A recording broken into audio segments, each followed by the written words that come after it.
Athletic fit, Kyle, obviously an important piece here as well. Obviously Division I offers the highest level of competition. Then it goes down Division II, Division III, NAI, and junior colleges. We obviously talk to a ton of families where student athletes have the aspirations of playing at a D1 school and being on TV and getting the shine, getting all that. But a lot of opportunities out there, and really knowing where your fit is athletically is going to help you better hone in on the right schools to be pursuing or to be looking at in this process.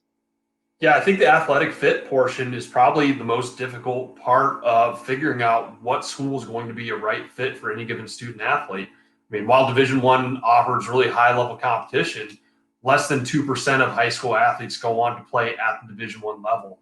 I know I wanted to go to a Division I school. I wanted that type of opportunity. I have two younger sisters that were athletes. They were thinking the same thing. And we almost missed out on all of our opportunities as a result. So for a student athlete, it's really in your best interest to target Division I schools if you want, but also expand your horizons, cast a wide net out to Division II, Division III, NAIA schools as well, even junior colleges, where the first 2 years at a junior college are going to be similar to your first 2 years at Division I school or any four-year school for that matter. But don't limit yourself or put yourself in a corner, but by just focusing on Division I schools, hoping that's going to work out, knowing that for the vast majority of student athletes, they're not going to play at a Division I school. Leave yourself options.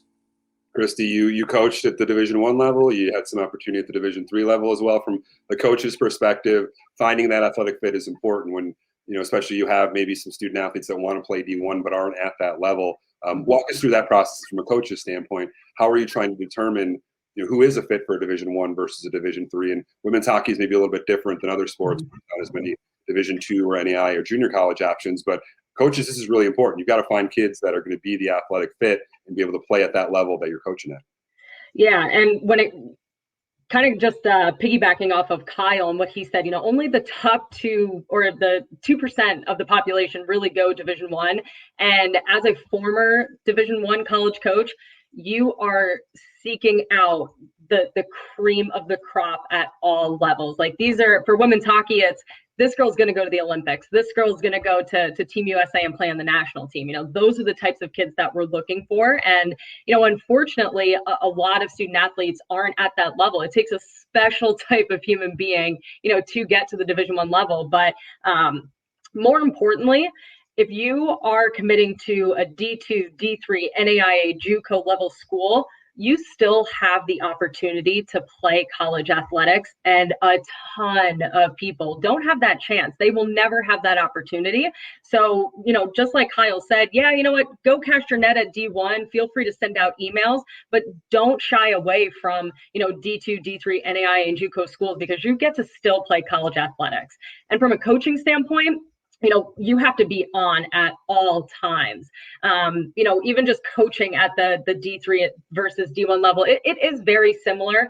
I would say that D3 is just a little bit more student athlete focused compared to Division I being a little bit more athlete student focused, which, it is really hard for some people, especially if you're going into super tough majors.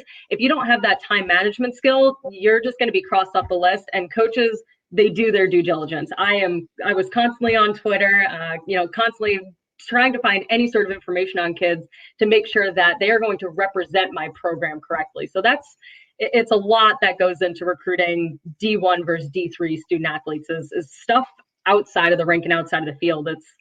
It's what they're doing on a day-to-day basis, if that makes sense. Sure, yeah, absolutely, yeah. And again, the Division I level, you're just more time consuming, right? You're doing more traveling, more practices, you have more going on. So certainly an important piece there. And hey, everyone, thanks for watching. Click the logo to subscribe to our channel and check out all the other videos on our page for all things recruiting.